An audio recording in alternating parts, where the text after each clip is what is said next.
Michigan State obviously has a lot of depth, pretty balanced scoring-wise.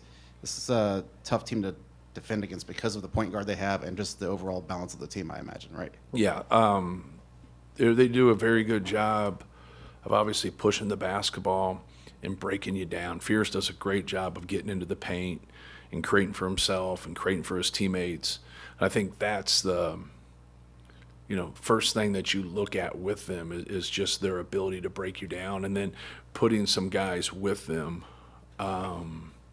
The rebounding is just off the charts. Like when you look at away stats, home stats, last 5 stats, overall, conference only, things dip.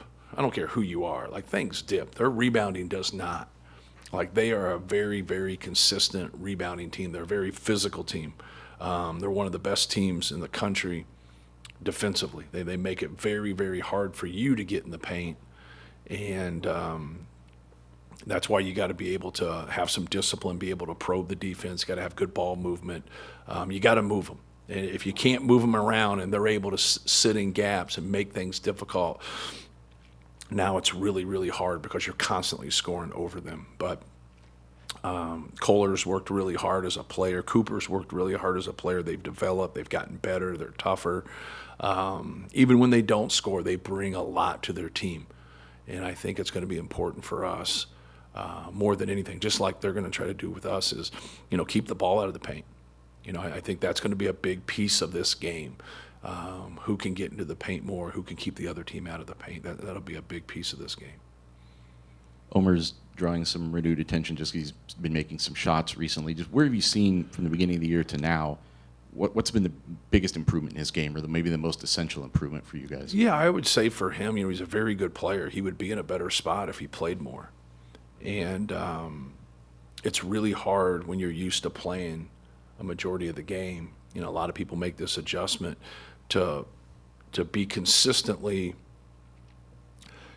functional in your role when you play 10 to 20 minutes a game, right?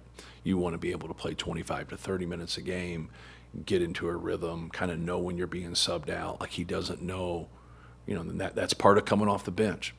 Sometimes guys don't understand, like they do good things and they don't get more minutes because you just stick with another guy. It had nothing to do with what they did. But he has kept a great attitude. He's kept working. We talked about a lot of this in recruiting with him and said, hey, this could happen right here, and this is what's happened. And he's been great. He's been able to make shots for us. He's been able to come in and give us a spark. But he's a good player. He's going to be a really, really good player, at Purdue. Just with Fears and Braden out on the perimeter tomorrow night, kind of what do you think that's going to be like with those two going against each other, and how much will that, in some parts, dictate who wins the game? Yeah, well, I think both of them have such high usage. Both of them have the ball in their hands a lot. Obviously, they're high assist guys. They make the offense go. A lot of similarities.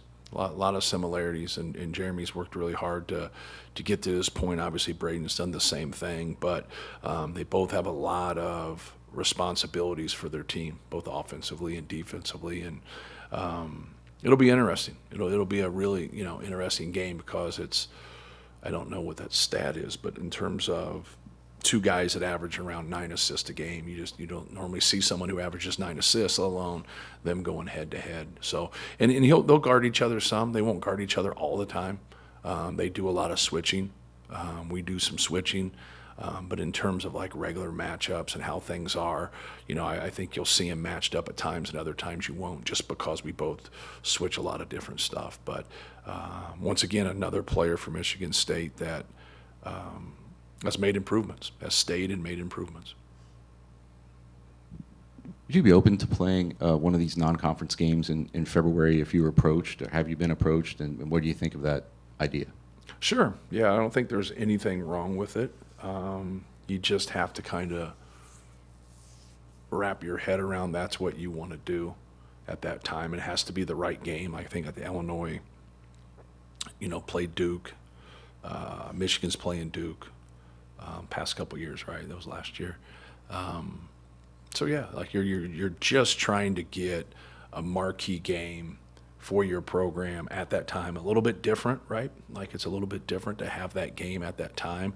More people used to do this when there was 16 league games or 18 league games. Just a lot more difficult with 20 league games. Like for us, this time from Indiana to Michigan State was invaluable. Like to be off, and now you want to throw a game there. And so I understand why they're doing it, but the breaks, guys don't need a lot of breaks in November and December. Like you don't feel it that way. You feel it right now. Everybody in the country feels it right now. Everybody in the country is hurt right now. Everybody is like kind of looking like, okay, we need a spark here. We got to get this going. Like, and I don't care who you are. That's just where it is, because this is, the most important time of the year, and adding a game there. I liked it in mid-major basketball because we used to play what the hell is it called? The Bracket Buster. So we played Hawaii one time, and they were really good. And we played Milwaukee with Bruce Pearl. They were really good. But we also were trying to get at-large bids at that time. I think the idea here is getting that gauge against one of the best teams in the country, one of the best programs in the country at that time. I think that made sense for Illinois. It also made sense, obviously, for Michigan. And then you can, now for us, I felt we had that game against Houston right before Christmas break. That was great for us because we weren't there yet. We weren't close to being there yet.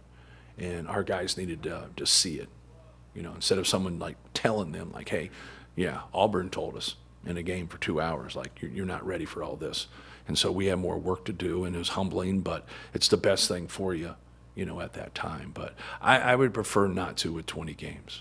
If maybe something could pop up, and a lot of times when you agree to it, you don't know your window, right? You're saying, okay, here's the date, here's when we're going to play, but now they come back in early September and say, here's the game before and here's the game after, and you're like, oh shit, I wouldn't have done it then, right? And so there's a lot of things that are still up in the air at that time. The Big Ten would probably work with you on that if you. They would work with you. Yeah. Yeah.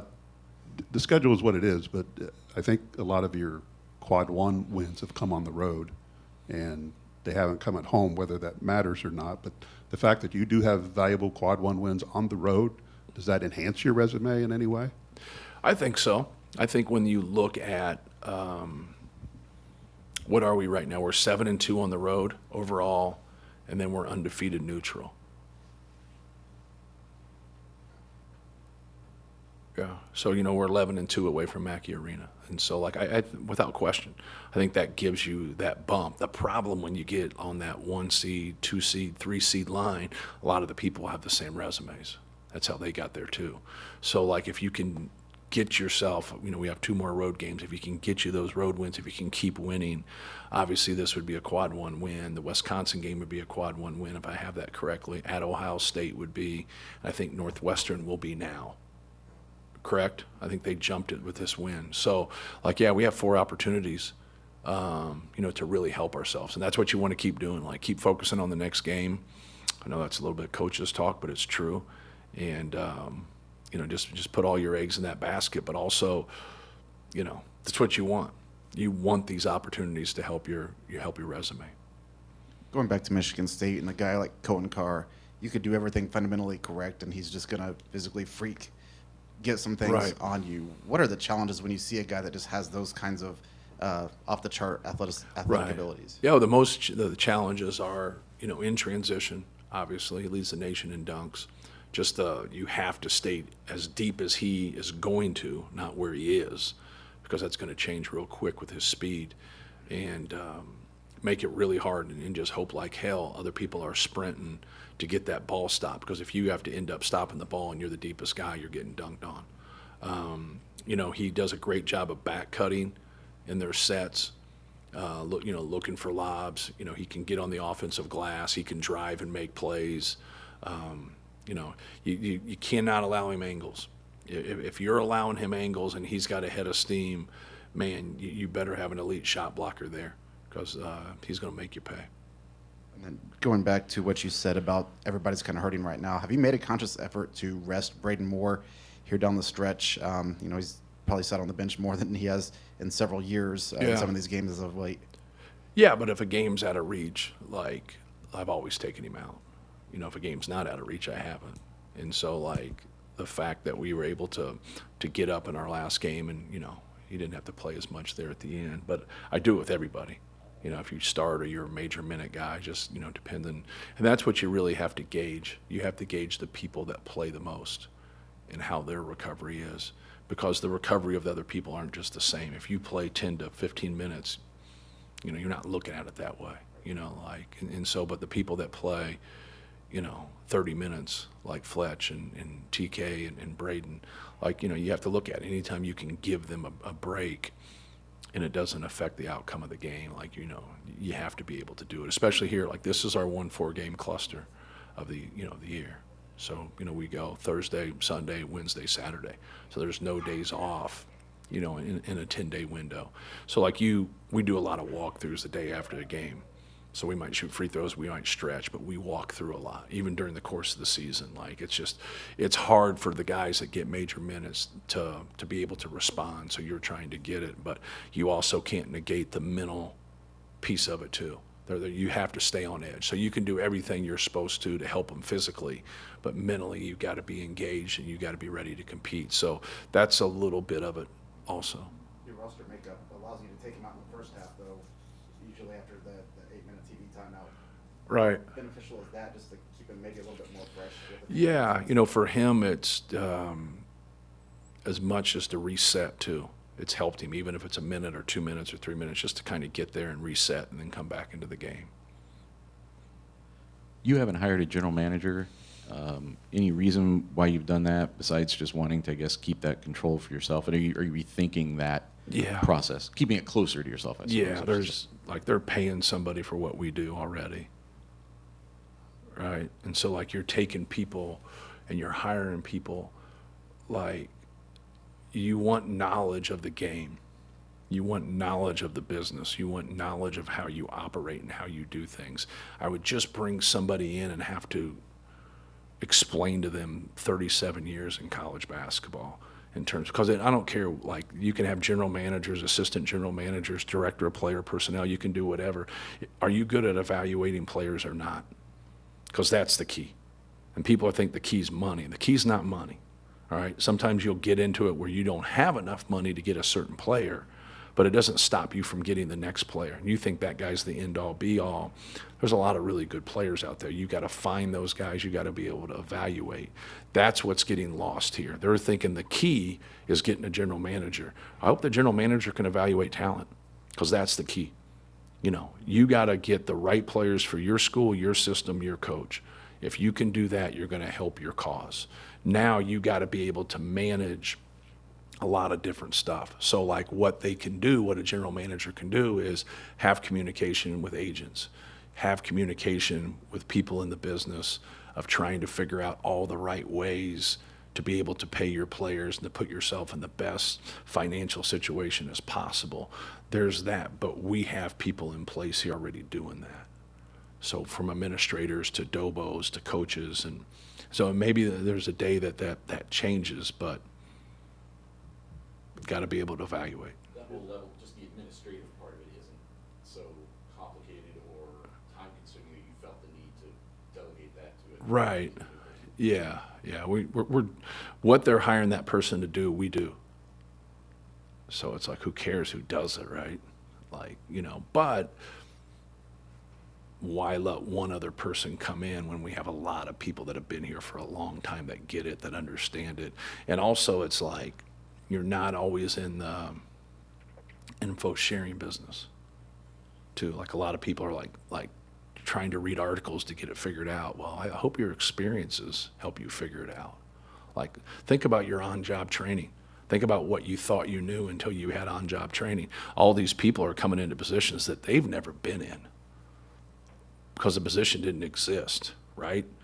No one knows everything right now. See, that's the one thing as a coach, is that you go through everything. There's a lot of different things that happen. You're like, well, I had these experiences over here. Well, these are new experiences. So it's not like you're hiring somebody that has been a general manager in this role for 15 years. They're just coming through, and now, like, they don't know either. These people they're hiring don't know either.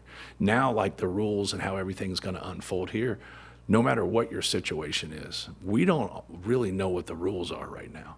We think we do, but we really don't. So it's kind of a wait and see here to the spring to see if some things can kind of come about to where it's, black and white, not gray. Thank you.